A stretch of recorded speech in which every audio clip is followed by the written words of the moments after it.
Richard de Saint-Ambroise. Ma blonde et moi vivons ensemble depuis 1 an et demi et nous venons d'apprendre que nous allons avoir un bébé. Bravo. Tout le monde nous saute dessus pour que nous rencontrions un notaire et fassions au moins un testament. Mais ça nous posait déjà 1000 questions au sujet du testament, comme, et là il y a 4 questions. S'il est vraiment essentiel pour tous, la réponse est oui. Un testament, moi ça me fait rire, les gens ils me disent, oh, pas besoin de testament, j'ai rien. C'est pas vrai qu'on n'a rien. On a au moins un compte en banque, même si il y a 2 piastres dedans. On a des dettes, on a du stock. Il faut faire un testament. Bon, OK? C'est ça. Puis, idéalement, devant un notaire. C'est sûr, mon prêcher pour ma paroisse. C'est sûr.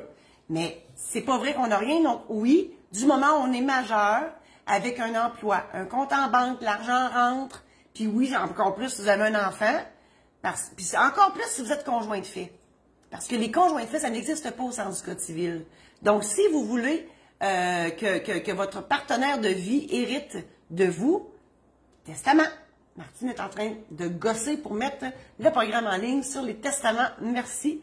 Et vous me disiez que vous vous posez 1001 questions. Ça donne bien. J'ai préparé un programme en ligne sur les testaments. Et ce sont de courtes vidéos que c'est moi qui vous parle.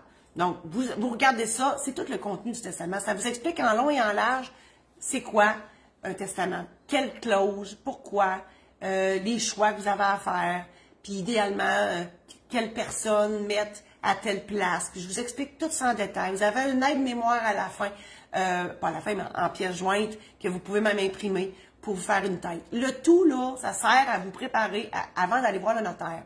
Donc, pour ne pas être resté bouche bée devant le notaire et un chevreuil qui a vu des lumières. Donc, vous êtes préparé pour aller rencontrer le notaire par la suite. Vous êtes la personne idéale, Richard, pour mon programme en ligne. Deuxième question de Richard. S'il y a des cas où il serait encore plus pertinent d'en avoir un, je l'ai dit, un enfant, parce qu'il faut savoir que si vous n'avez pas de testament et que vous êtes conjoint de fait, votre douce moitié n'héritera de rien et ça sera votre enfant qui va hériter. Enfant mineur égale curateur public égale beaucoup de chiards. Donc, on ne veut pas ça. Et parce qu'un enfant mineur qui reçoit une succession, bien, on est obligé de former un conseil de tutelle, donc la réunion de famille. Imaginez 25 personnes dans le bureau du notaire. Ma tante Georgette qui est plus forte que les autres, c'est elle qui va être nommée. On ne veut pas ça. Donc, je n'ai rien contre ma tante Georgette, c'est pas ça. Là. On salue toutes les Georgettes de la planète. Pas ça. J'ai dit ça de même. J'ai une image encore là.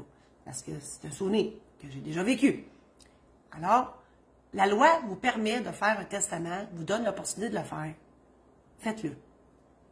C'est tout. Il n'y a rien de mieux que vous de choisir vos volontés. Puis je sais que c'est plate de parler de la mort. Ben, il faut le faire. Ça ne fait pas mourir faire un testament. Il y a des Asiatiques qui ne font pas de testament parce que dans leur religion, s'ils font leur testament, ils vont mourir. C'est pas vrai. Bon, OK? Sinon, il n'y a plus personne qui irait me voir. Là. Tout le monde sera mort. C'est pas le cas. Troisième question. Si le fait de se dire, entre guillemets, je n'ai rien à léguer, voilà, je n'ai rien à léguer à personne, suffit comme prétexte à ne pas avoir de testament, ben j'y ai répondu tantôt, c'est pas vrai, on a tout quelque chose, vous avez des bobettes, bâtards, mais je croirais, là, un compte en banque, une fourchette, un couteau, une cuillère, hein, même un loyer, vous avez du stock, c'est ça. Donc, à qui ça va aller ce beau stock-là? Les bobettes, pas sûr, mais le reste, ça faut que ça aille à quelqu'un. Puis sinon, c'est la loi qui décide. Hein? C'est ça. Dernière question. Ce qui arrive des biens d'une personne, ben voilà, ce qui arrive des biens d'une personne qui décède son testament, je l'ai dit, c'est la loi qui décide. Et là, pour savoir qui va hériter, on prend la photo, hein, de façon imagée, on prend la photo des gens qui seront là. Je l'ai dit tantôt, les conjoints de fait, ça n'existe pas, donc vous n'êtes pas dans la photo. Et si vous avez un enfant, 100% des enfants vont, en fait, 100% de votre héritage va aller aux enfants. Si vous êtes marié, c'est 1 tiers à la douce moitié et 2 tiers aux enfants. Voulez-vous être copropriétaire de la maison avec vos enfants? Mineurs, j'ose dire que le curateur public sur le renouvellement de l'hypothèque, ça vous tente-tu? C'est ça. Puis là, on peut aller plus loin. Là. Vous n'avez pas de conjointe, vous n'avez pas d'enfants, vos parents sont encore en vie, c'est vos parents qui vont hériter. Les parents sont plus là, frères et sœurs. Et là, on descend comme ça. Il y en a 12 quand même. OK? Avant d'aller au gouvernement. Là. Le gouvernement, là, c'est loin. Voilà. Je vous encourage à partager cette chronique si vous l'avez aimée pour en faire bénéficier vos amis Facebook. Je vous encourage aussi à vous procurer un de mes programmes en ligne si vous avez de la misère à vous faire une tête sur ma job, sur ce qu'on raconte, sur vos besoins. C'est là pour vous aider justement à vous faire une tête sur tout ça. Allez sur mon site internet marie-josée-saint-laurent.com. Si vous ne le savez pas, j'ai écrit des livres, des anecdotes, c'est des recueils d'anecdotes croustillantes et abracadabrantes de ma profession de notaire, des histoires vraies sur maisondédition-saint-laurent.com. Et vous pouvez revoir les chroniques sur YouTube. Vous n'avez qu'à chercher Notaire pas ordinaire et tout est là. Merci infiniment et je vous dis à la semaine prochaine.